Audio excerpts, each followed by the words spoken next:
نماز کے دوران مجھے کمرے میں روشنی کا احساس ہوا۔ سلام پھیرنے کے بعد مجھے دو چیزوں کا ادراک ہوا۔ پہلا تو یہ کہ کمرے کی چھت میں لٹکا ہوا فانوس روشن ہو گیا تھا، اس میں لمبی لمبی شمعیں جلا دی گئی تھیں اور یہ خوب روشنی دے رہا تھا۔ دوسری یہ کہ کرسی پر سندھورتا بیٹھی ہوئی تھی، مجھے دیکھ کر مسکرائی اور بولی، میں آئی تو آپ عبادت کر رہے تھے، مجھے مسلمانوں کی نماز بہت اچھی لگتی ہے، بڑا نور جھلکتا ہے عبادت کرتے ہوئے ان کے چہرے پر۔ یہ شمعیں آپ نے روشن کی ہیں؟ ہاں، یہ سارے کام میں ہی کرتی ہوں، آؤ چلیں یہاں سے۔ میں اٹھ گیا تو وہ بھی کرسی سے اٹھ گئی۔ محل نما عمارت تاریک اور بھیانک نظر آ رہی تھی۔ میرا کمرہ روشن تھا یا پھر ایک دور افتادہ کمرے سے روشنی کی کرنیں جھلک رہی تھیں۔ وہ مجھے اسی کمرے کی طرف لے جا رہی تھی۔ پھر اس نے کمرے کا دروازہ کھولا اور اندر داخل ہو گئی۔ یہاں 3 فانوس جل رہے تھے اور روشنی تیز تھی۔ کمرے میں بہترین فرنیچر تھا۔ اس نے ایک صوفے کی طرف اشارہ کیا اور بولی، بیٹھیے۔ شکریہ۔ میں صوفے پر بیٹھ گیا اور بھی کچھ فاصلے پر بیٹھ گئی اور میں نے کس قدر ناخوشگوار لہجے میں کہا، آپ خاصی تجسس پسند ہیں، ابھی تک آپ نے مجھے اس مریض کی جھلک نہیں دکھائی۔ مریض؟ اس نے عجیب سے لہجے میں کہا، وہ مریض میں خود ہوں۔ میرا دماغ بھگ سے اڑ گیا اور میں غور کرنے لگا۔ میں نے یہی سنا کہ اس نے یہی کہا۔ وہ ایک سنجیدہ اور پروکار عورت تھی۔ اس نے آج تک کسی شوخی کا مظاہرہ نہیں کیا تھا، لیکن اس وقت میں نے غور سے اس کا چہرہ دیکھا۔ وہ میری کیفیت سمجھ رہی تھی۔ کچھ لمحے خاموش رہ کر اس نے کہا، مجھے احساس ہے کہ آپ پر کیا رد عمل ہوا ہے، لیکن میں نے سچ کہا، میں ہی وہ مریض ہوں۔ حیرت کی بات ہے، میرے خیال میں آپ ایک تندرست خاتون ہیں۔ میں نے خود کو سنبھال کر کہا، ہاں یہی خیال کیا جا سکتا ہے، لیکن اصلیت کچھ اور ہے۔ وہ تلخی سے مسکرائی۔ کیا؟ میں پوری طرح سنبھل گیا تھا۔ طویل کہانی ہے، سننا پسند کریں گے؟ آپ کا محل، آپ کا طرز زندگی بے مثال ہے، لیکن میں صرف اس مریض کے لیے آپ کے ساتھ ہوں اور اس کے مرض کے بارے میں جاننا چاہتا ہوں، میں نے کہا۔ وہ گہری سوچ میں ڈوب گئی، چند لمحے خاموش رہی، پھر بولی، میرے پتا کا نام چندر سین ونسی تھا۔ سورج پور ہماری ریاست تھا، یہ قدیم دور کی بات ہے۔ ریاست کے امور بہت عمدگی سے چل رہے تھے۔ چندر سین کے ہاں کوئی اولاد نہیں تھی، جس پر وہ بہت دکھی تھے۔ وہ بڑے بڑے کیرتن کراتے تھے، یہاں تک کہ میں پیدا ہو گئی۔ سندھورتا نے کہا، کیا؟ میرے منہ سے بے ساختہ نکلا، یعنی آپ اتنی پرانی ہیں؟ ہاں، وہ اداسی سے بولی۔ اس کے انداز کو دیکھ کر میں چونک پڑا۔ وہ بالکل سنجیدہ تھی۔ اچانک مجھے عجیب سا احساس ہوا، مجھے 1000 سال کا سانپ ترکیشی یاد آ گیا تھا۔ کیا سندھورتا بھی اچھادھاری سانپ ہے جس نے جون بدلی ہے؟ میں پھٹی آنکھوں سے اسے دیکھنے لگا۔ اب مجھے ساری باتیں یاد آ رہی تھیں۔ متھرا کے مندر میں اس نے مجھے میرے نام سے مخاطب کیا اور بتایا کہ وہ میرے لیے وہاں گئی تھی۔ اس کے بعد سے اب تک جو کچھ ہوا وہ غیر معمولی تھا، لیکن ایک ناگن مجھ سے کیا علاج کرانا چاہتی ہے؟ وہ پھر میری طرف متوجہ ہو گئی۔ غالباً اس دوران اس نے ماضی کے سارے نقش سمیٹ لیے تھے۔ میرا سوال نظر انداز کر کے اس نے کہا، پتہ نہیں کیسی منتوں مرادوں سے میں پیدا ہوئی تھی، کیونکہ میں عام بچوں سے مختلف تھی۔ مختصر یہ کہ میں جوان ہو گئی۔ چندر سین کے ہاں اس کے بعد کوئی اولاد نہیں ہوئی، اس لیے میں پورے پریوار کی بے حد لاڈلی تھی۔ میں نے ایک بار کچھ سادھو سنتوں کو دیکھا اور اسی وقت سے میرے دل میں پراسرار علوم سیکھنے کی خواہش پیدا ہوئی۔ میں ایسے لوگوں کی تلاش میں لگ گئی جو پراسرار علوم کے ماہر ہوں۔ بہت سے جوگیوں سنیاسیوں سے میں نے بڑے جنتر منتر سیکھے اور اس کے تجربے کرنے لگی۔ مجھے ان میں بہت مزہ آتا تھا۔ دوسری طرف پتا جی میری شادی کرنا چاہتے تھے۔ میں اپنی خوبصورتی کا تذکرہ کیا کروں، بہت سے راجکمار مجھ سے شادی کرنا چاہتے تھے، مگر مجھے شادی سے کوئی دلچسپی نہیں تھی۔ میں ایک مہان دیوی بننا چاہتی تھی۔ میں اپنے کاموں میں مصروف رہی۔ پھر جوگی گرج ناتھ سورج پور آیا۔ یہ بڑا مہان جادوگر تھا، ہر طرح کا جادو جانتا تھا۔ وہ مجھے دیکھ کر لٹو ہو گیا۔ اس نے سورج پور میں ایسے ایسے چمتکار دکھائے کہ سب دنگ رہ گئے۔ دنگ ہونے والوں میں بھی تھی۔ میں گرج ناتھ سے جادو سیکھنے لگی۔ پھر اس نے اپنی شیطنت کا مظاہرہ کیا اور میری آبرو لوٹنے کی کوشش کی۔ میں نے اس کے منہ پر زوردار تھپڑ رسید کیا، مگر میری توقع کے برعکس اس نے اس بات پر بڑی خوشی کا اظہار کیا اور کہا، ایک مہان دیوی بننے کے لیے من کی پوترتا بڑی ضروری ہے، اور میرا من بڑا پوتر ہے۔ میں پوری طرح دیوی بننے کے قابل ہوں۔ اس نے مجھے اپنے منتر سکھائے، مگر اس کے من میں بدلے کی آگ سلگ رہی تھی۔ ایک رات جو اماوس کی رات تھی اور سنسار کا کالا ہو رہا تھا، اس نے مجھے ایک بڑا منتر سکھانے کے لیے بلایا۔ منتر سکھانے سے پہلے اس نے مجھے ایک گلاس میں کوئی چیز پینے کو دی۔ اس نے بتایا کہ یہ سوم رس ہے، اس کے پینے سے مجھے لمبا جیون مل جائے گا، جو 100 برس کا بھی ہو سکتا ہے، 1000 برس کا بھی اور 10,000 برس کا بھی۔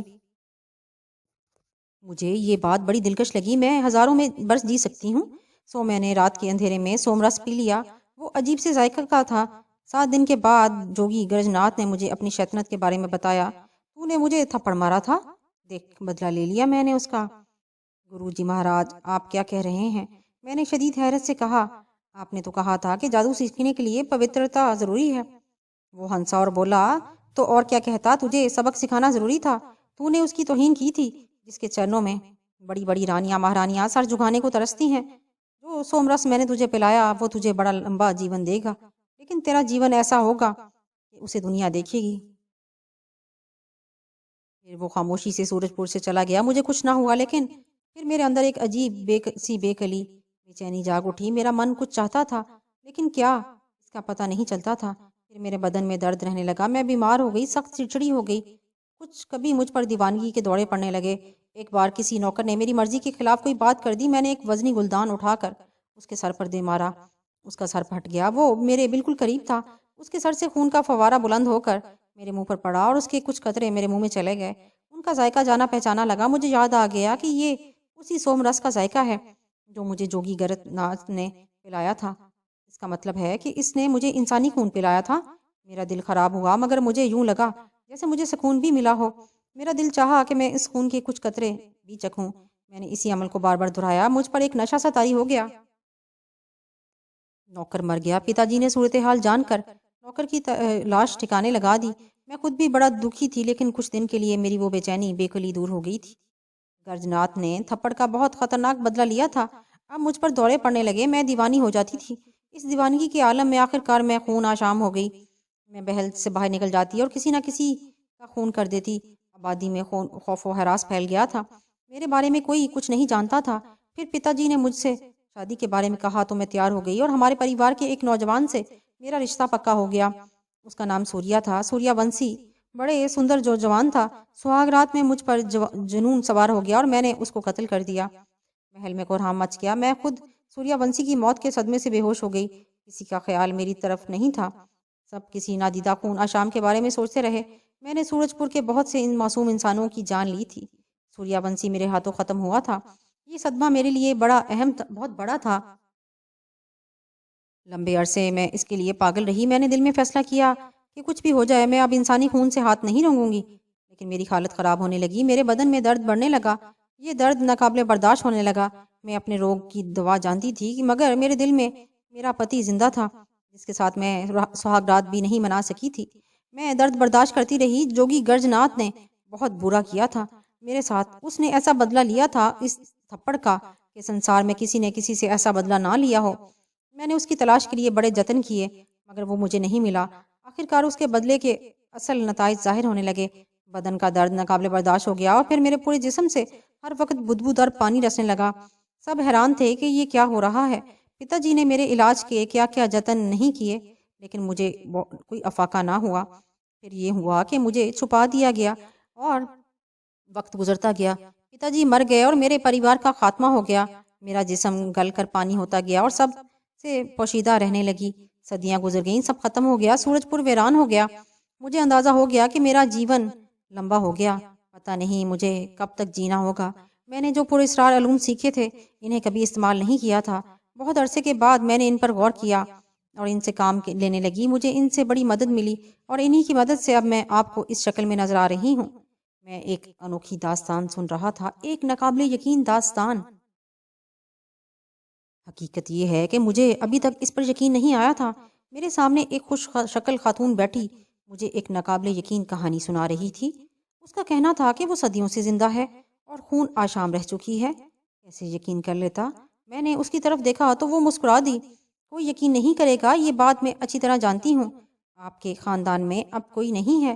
راج ونسی پریوار ختم نہیں ہوا۔ یہ ایک ذات ہے، لیکن ان میں میری پیڑھی کا کوئی نہیں۔ اس ذات کے لوگوں کو سورج پور کے بارے میں تو معلوم ہوگا۔ ہاں، وہ جانتے ہیں کہ کسی زمانے میں سورج پور آباد تھا، لیکن پھر وہاں بدروحوں کا بسیرا ہو گیا۔ بدروحوں کا بسیرا؟ میں نے سوالیہ انداز میں کہا۔ ہاں، وہ بدروح میں ہی تھی تو انسانوں کا خون پی جاتی تھی۔ بہت سے پنڈت، جوگی، سنیاسی یہاں آئے اور انہوں نے خوب پیسے بٹورے اور جنتر منتر پڑھ کر ان بدروحوں کو بھگایا، مگر اصل بدروح جیون کے سب سے بڑے عذاب سے گزر رہی تھی۔ یہ کسی کو معلوم نہ تھا۔ پھر سورج پور خالی کیسے ہوا؟ بس اسی وقت سے لوگوں نے وہاں سے نقل مکانی شروع کر دی اور زیادہ تر الور میں آ کر آباد ہو گئے۔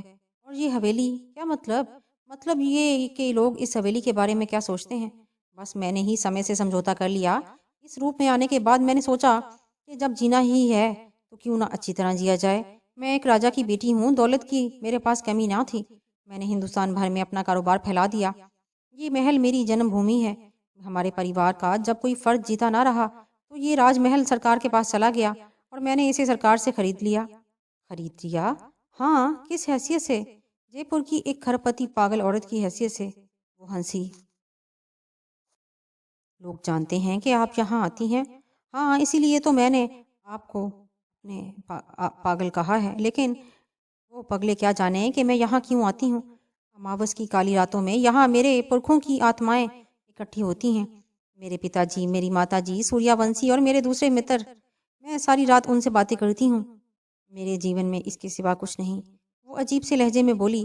میرے بدن میں ایک عجیب سی ٹھنڈک اتر گئی۔ یہ عورت واقعی پاگل لگ رہی تھی، لیکن ایک پاگل عورت کیا اتنی مربوط کہانی سنا سکتی ہے؟ میں نے اپنے سیکھے ہوئے علوم سے یہ شکل اختیار کی ہے۔ ہاں، آپ کی دوسری شکل کیا تھی؟ تھی نہیں، ہے، اس نے کہا، اور ایک بار پھر میرے بدن میں ٹھنڈک دوڑ گئی۔ کیا مطلب؟ میں نے کہا، میرا یہ روپ نکلی ہے، اصلی روپ کچھ اور ہے۔ ایک سوال اور کرنا چاہتا ہوں۔ جوگی گرج ناتھ نے آپ سے کہا تھا کہ وہ جو سوم رس آپ کو پلا رہے ہیں وہ آپ کو لمبا جیون دے گا۔ بقول آپ کے لمبا جیون تو آپ کو مل گیا۔ ہاں، مگر اس نے یہ سب بدلہ لینے کے لیے کیا۔ کیا یہ جیون جینے کے قابل ہے جو میں جی رہی ہوں؟ لیکن آپ اور جینا چاہتی ہیں؟ نہیں، بس 4 دن کا جیون مل جائے۔ بس 4 دن کا؟ میں خود کو اسی حسین سندھورتا کے روپ میں دیکھ لوں جسے دیکھ کر لوگ پاگل ہو جاتے ہیں۔ 4 دن کے لیے؟ بس 4 دن کے لیے مجھے کوئی اپنی باہوں میں لے کر بے خود ہو جائے، بس اس کے بعد چاہے مجھے اپنے ہاتھوں اپنا جیون ختم کرنا پڑے۔ ختم کرنا پڑے؟ ہاں، لیکن آپ کو تو لمبی عمر مل گئی ہے، آپ اپنے ہاتھوں اپنا جیون کیسے ختم کر سکتی ہیں؟ میرے سوال پر اس نے گردن جھکا لی۔ دیر تک وہ خاموش رہی، پھر بولی، کر سکتی ہوں۔ کیسے؟ میں نے جو گیان سیکھے ہیں ان کی مدد سے۔ اگر میں اپنے من کی بات بتا چکی ہوں، اب آپ مجھے بتائیں میرے لیے کیا کچھ کر سکتے ہیں یا نہیں؟ بتائیے مجھے آپ کے لیے کیا کرنا ہے؟ مجھے ٹھیک کر دیں، بھگوان بھلا کرے گا آپ کا۔ وہ سسک پڑی، پھر بپھرے ہوئے لہجے میں بولی، دیکھ لو، یہ ہوں میں، یہ ہوں۔ اس نے اپنے خوبصورت لمبے بال پکڑے اور انہیں زور سے کھینچ دیا۔ اس کے سر سے لمبی وگ اتر گئی، سر زخموں سے بھرا ہوا تھا، جگہ جگہ سے خون رس رہا تھا۔ اس کے جسم کی کم و بیش یہی حالت تھی۔ یہ ایک انتہائی تکلیف دہ منظر تھا۔ یہ میں ہوں؟ اس کی رندی ہوئی آواز سنائی دی۔ میرے منہ سے کوئی آواز نہیں نکل سکی تھی۔ کچھ دیر وہ اسی طرح کھڑی رہی، پھر جھکی اور پٹیوں کے ڈھیر کو یکجا کرنے لگی۔ اس کے بعد اس نے وہ ڈھیر اٹھایا، بالوں کی وگ لگائی، اپنے کپڑے سمیٹے اور کمرے سے باہر نکل گئی۔ میں ایک طرف سر پکڑ کر بیٹھ گیا۔ اس کے ساتھ وقت گزرے ایک ایک لمحہ یاد آ رہا تھا۔ کس قدر نفیس عورت، لیکن صدیوں پرانی۔ پہلے دل چاہا کہ اس کی سنائی ہوئی کہانی کی تصدیق کروں، لیکن اب اس کی کیا ضرورت رہ گئی تھی؟ جو کچھ آنکھوں سے دیکھ لیا تھا اسے جھٹلایا تو نہیں جا سکتا تھا۔ سوچ کا رخ بدلا۔ جو چیز اس جادوگر نے اسے پلائی تھی وہ انسانی خون ہو سکتا تھا، لیکن اس خون میں ایسی کون سی چیز شامل تھی جس نے اس کے بدن کو زخمی کر دیا تھا؟ حقیقت یہ تھی کہ میں نے ایک ڈاکٹر کی حیثیت سے کوئی بڑا تجربہ حاصل نہیں کیا تھا۔ میں ابھی تک ایک معمولی ڈاکٹر تھا۔ ہاں، اب تک جو کارنامے میں نے سارے انجام دیے تھے کہ پہلے بوریا چرن نے اپنے مطلب کے لیے مجھے ایک جادوئی قوت دے دی تھی، جس کے تحت میں جسم میں پوشیدہ بیماریوں کا سراغ لگا لیتا تھا اور علاج تجویز کر دیتا تھا۔ بعد میں روحانی طور پر وہ قوت میرے ذہن میں منتقل کر دی گئی تھی۔ اس کے علاوہ جو کچھ مجھے عطا کیا گیا تھا اس کے استعمال کی ممانعت کر دی گئی تھی اور میں نے تعمیل حکم کی تھی۔ چنانچہ اس تکلیف دہ بیماری کا کوئی علاج میری سمجھ میں نہیں آ رہا تھا۔ اچانک مجھے خیال آیا کہ اسے دیکھوں تو صحیح، اب وہ کیا کر رہی ہے۔ ساری باتیں اپنی جگہ، اس نے میرا بے حد احترام کیا تھا، اور حالات کچھ بھی ہوں وہ بے قصور ہے۔ ان زخموں کے بارے میں بھی میرے دل میں تجسس تھا کہ وہ کیا ہیں۔ میں اس حویلی کے کمروں میں تلاش کرنے لگی، کہیں نہیں نظر آئی۔ ویسے حویلی یا محل بے حد وسیع تھا۔ اچانک مجھے خیال آیا کہ کہیں وہ چلی نہ گئی ہو۔ یہ خیال بڑا پریشان کن تھا، چنانچہ میں برق رفتاری سے باہر کی طرف بھاگا۔ پورچ میں گاڑی کھڑی دیکھ کر مجھے سکون ہوا۔ اس کے ساتھ ہی میں نے اسے بھی دیکھ لیا۔ اس کے بدن پر ایک خوبصورت ساڑی تھی اور وہ پھولوں کے ایک کنج کے پاس دوسری طرف رخ کیے بیٹھی تھی۔ میں نے دل میں ایک فیصلہ کیا اور دبے قدموں اس کی طرف چل پڑا۔ اسے میرے آنے کی خبر نہیں ہوئی تھی۔ اس کے پیچھے جا کر میں نے بڑے لہجے میں اسے پکارا، سندھیا۔ وہ بری طرح چونک کر پلٹی۔ اس کے چہرے کے نقوش پہلے جیسے تھے، دلکش اور جاذب نگاہ، لیکن اس وقت اس کے چہرے پر ایک انوکھی سی کیفیت تھی۔ دیکھتے دیکھتے اس کے ہونٹ کپ کپائے اور آنکھیں بھیگ گئیں۔ وہ حیران نظروں سے مجھے دیکھ رہی تھی۔ سندھیا، میں نے دوبارہ اسی پیار بھرے لہجے میں پکارا اور وہ بے اختیار اپنی جگہ سے اٹھی اور میری باہوں میں آ گئی۔ میں ان جذبات، ان احساسات کو سمجھتا تھا جس کے تحت اس نے یہ عمل کیا تھا۔ ایک ڈاکٹر ہونے کے ناطے مجھ پر فرض عائد تھا کہ مریض کی زندگی کا احساس دلاؤں۔ ایک بات کہوں؟ وہ مجھے پیار بھری نظروں سے دیکھتے ہوئے بولی۔ ضرور کہو، میں نے نرمی سے کہا۔ بہت بڑے انسان ہو تم۔ کیوں؟ اگر تم میری بیماری جانے بغیر اس پیار سے پکارتے تو مجھے اچھا لگتا، لیکن اتنا نہیں۔ جب کہ میں نے پہلے تم سے کہا تھا کہ تم مجھے سندھیا کہو، تم نے ایک بار بھی نہ کہا، اور اب تم نے میری بہت بڑی آرزو پوری کر دی۔ میری دعا ہے کہ آپ… دوسری بات… اس نے میری بات درمیان سے کاٹ دی۔ دوسری بات یہ کہ میں اپنی حد لانگ گئی ہوں۔ کیسے؟ آپ سے تم پر آ کر۔ مگر کیا کروں، دیوانی ہو گئی ہوں۔ اتنے پیار سے تم نے سندھیا کہا ہے، میرے دل میں اس کے لیے ہمدردی پیدا ہو گئی تھی۔ جہاں آئے کئی دن گزر گئے، وہ میرے ساتھ بہت خوش تھی، لیکن اس کا کوئی علاج میرے ذہن میں نہیں آیا تھا۔